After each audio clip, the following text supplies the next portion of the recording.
Hello and welcome to week 3 of Keto Bonito. This is fantastic. Really been looking forward to doing this particular video as it's one of my favorites. What we're actually talking about are essential fatty acids. Essential fatty acids basically means we cannot produce them in our bodies. We need about 2 portions per week to avoid deficiency, but we do tend to eat more of the omega-6 and less of omega-3. We can produce omega-6 omega-9s in our body, beg your pardon, but we'll talk about omega-9 later on. So for example, one of these fatty acids is called EPA, and that reduces depression and inflammation, which of course is always excellent because most disease is caused by inflammation. DHA increases brain function and development. It's also being linked to helping reduce the chances of getting Alzheimer's, dementia, and other brain issues in later life. So let's start with omega-3. This is probably the most important fatty acid that we're talking about today. It is essential for function of the brain and the heart and your metabolism, so you can see how this is going to reduce your risk of disease in the long run. Our diets don't include many of these oils. We've tended to shy away from the foods that actually increase the amount of omega-3 in our body. So we have to make sure that we are increasing these foods to avoid any deficiency. Now let's talk omega-6. These again are not produced in the body. We eat way too many of these oils in the Western world, and they do cause inflammation to the point of disease. Now there are some omega-6s that do help. Evening primrose oil, for example, is excellent for rheumatoid arthritis, and CLA actually helps us to lose weight. But the fact is that we're eating them in the incorrect ratios. We should be eating a ratio of 4:1, omega-3 to 6. So at the moment, unfortunately, what we're eating is more like 1 to 50. So 1 portion of omega-3 to 50 portions of omega-6. As you can imagine, this is causing incredible amounts of disease, inflammation, and problems with health around the world, especially in the Western world. So omega-9s, they basically are called monounsaturated. They have 1 double bond in them if you're interested in the chemistry behind it. The body can actually make it, and it's one of the most abundant fats in the body. It's not essential, but it is needed because it helps with metabolism. So of course this is great. Omega-9 actually reduces triglycerides and oxidized LDL, which is by 22%. Oxidized LDL is the scary LDL, which is the one we don't want in our body. So now let's talk about foods that will actually contain omega-3s and 6s and 9s. But really what I want to concentrate on omega-3 and 6, because these two are the ones that we need to really work on to make sure that we're reducing as much inflammation in our bodies as is possible. So let's talk about nuts now. One of my favorite ways of discussing omega-6 and 3. So for example, cashew nuts, very high in carbohydrates. All of these levels are based on if you're eating 100 grams of these particular nuts. So in cashew nuts, out of 100 grams of cashews, 29 grams are carbohydrates, which is quite high. And you're getting 8 grams of fat, but you are getting quite a lot of omega-6 in these oils. So these should be eaten in relatively small quantities. Pistachios, 17 grams of pistachios are carbohydrates, and 46% are fats, which is good, but basically 14% of those are omega-6. So once again, we need to make sure that we're keeping those at a minimum. Pine nuts, wonderful for obviously making all sorts of wonderful food, including nut butters. But pine nuts have 9 grams of carbohydrates, which is really good per 100 grams. But they actually have quite a lot of omega-6. 1/3 of the fats in pine nuts are omega-6, so we really should try and avoid pine nuts.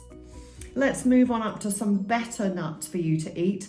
Almonds, for example, they only have 9 grams of carbohydrates, which is really, really good. 50% are fats, and 12 grams of those fats are omega-6, so not too bad. We still need to make sure that we are keeping our almonds to a minimum, just 1 or 2 per time. Hazelnuts, which are actually one of my favorites, 7 grams of carbohydrates, and these are 17-to-1 ratio. And so they do actually have quite a high ratio of omega-6 to 3. So we are needing to make sure that we keep the hazelnuts to a minimum as well. Brazil nuts now, one of my favorites again, 5 grams of carbohydrates per 100 grams. So actually really, really good from a point of view of carbohydrates in your diet. However, unfortunately, they are very high in omega-6s. Peanuts now. A lot of people talk to me about peanuts when we're talking about keto and fasting. Now, the carb ratio is fantastic. It's only 6 grams per 100 grams, and those are 50% fat, which is actually surprisingly low. I thought that there would be way more fats within a peanut, but there aren't. But get this. The ratio between omega-6 to 3 is 5,185 to 1. So we really shouldn't be eating peanuts at all. These are really, really scary as far as the ratio 6 to 3 are concerned. We really should not be eating these because they will cause a lot of inflammation. And of course, they are one of the highest in allergenic with allergy issues.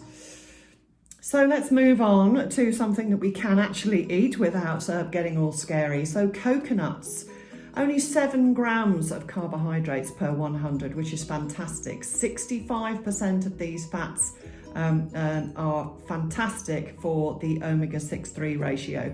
They are actually quite a low ratio. This is what we get MCT oil. If you've been using MCT in your morning coffee, this is what it's made from. It's made from coconut oil. So I think basically the go-ahead is good with coconut. Knock yourselves out. If you want to eat coconuts, then go right ahead.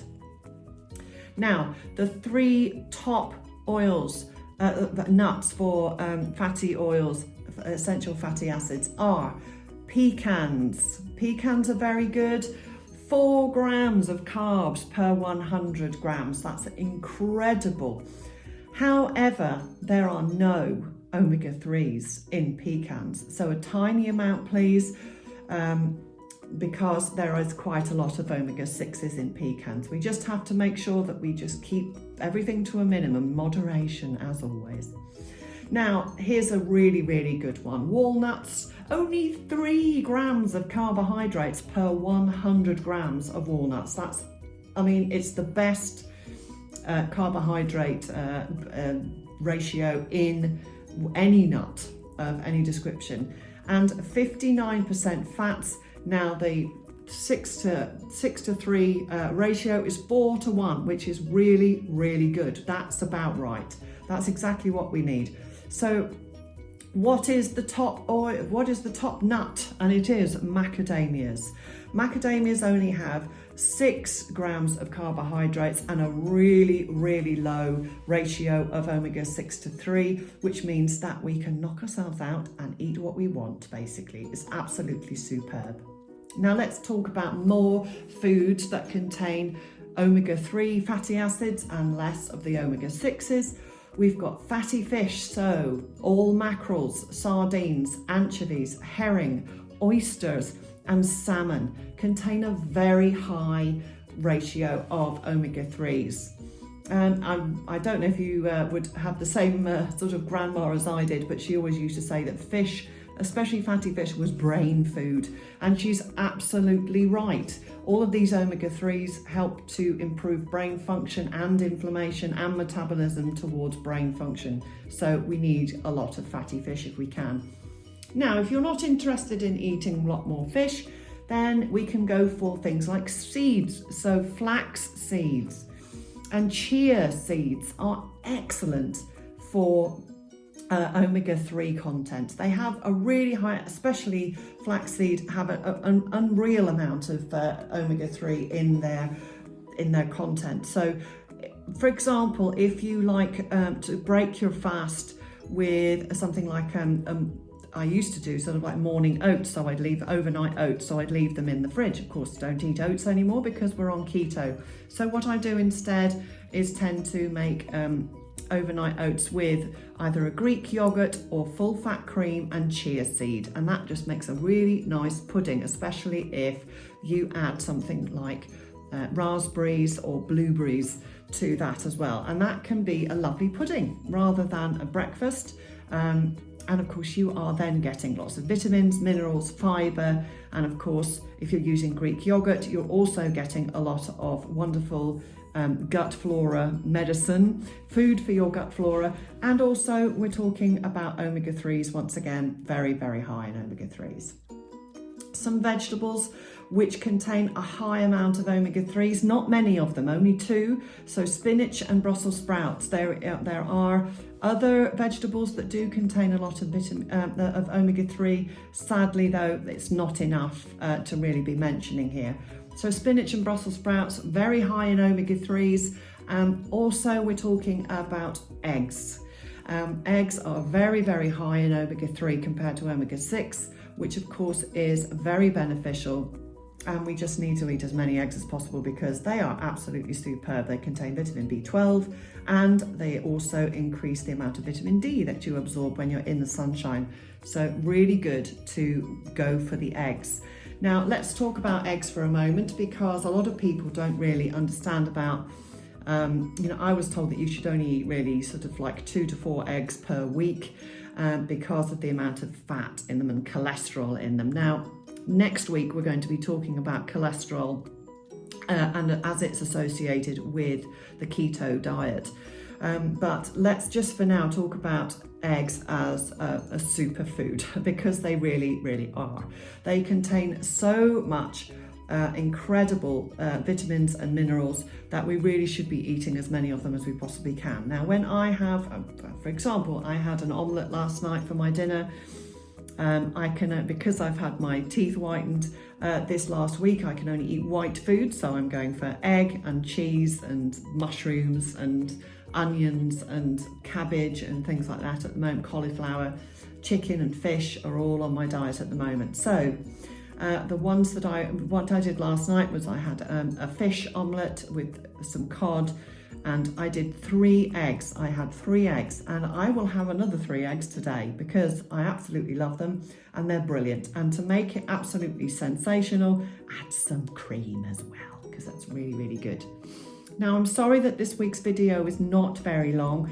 I think most of you understand what's been going on. I've had some issues with work and dentistry and doing all that sort of thing, and also some internet issues too over the last couple of weeks. So thank you for your patience. I really do appreciate it. As always, if you have any questions whatsoever, please do contact me because I'm here and willing to talk about anything. I love talking about this subject very much indeed.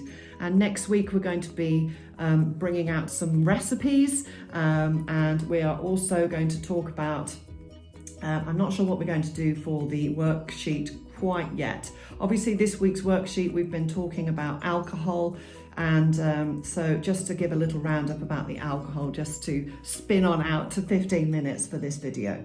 Alcohol, we have to, basically I would say for the first month would be best to avoid, and if you're not ready to avoid your alcohol, then do stick to spirits, clean spirits. So whiskey and gin and vodka are the 3 that I would say, no carbs whatsoever, you can go right ahead. Please be careful of mixers, because mixers can often contain sugars, and even though some of them are diet, then they do actually contain sugar substitutes. Let me get my teeth back in. Sugar substitutes that will actually spike insulin. So we do have to be careful of diet drinks as well, or zero drinks as they're now called. So if you are going to have gin, whiskey, vodka, best to drink neat or with water or with soda or with mineral water, something like that. so we know what we're actually getting ourselves into. It's very difficult to know who can actually be spiked by these zero or diet drinks. So it's best just to avoid them, I would say. If you're going to go for wine, then do go for the sparklers, as I call them, all the sparkly drinks. So all the sparkly wines, for example, Prosecco, Champagne, damn it all, and Cava. Obviously, absolutely brilliant, very low in carbohydrates, still quite high in calories. So if you wanted to be counting your calories within your diet, then obviously best to keep that down to a minimum 1-2 glasses a week in order to make sure that you're not consuming too many calories. I will be talking about calories in another video later on in the course, just to keep you apprised of how I feel about calories and counting calories. It's not for me personally, just to give you a little heads up.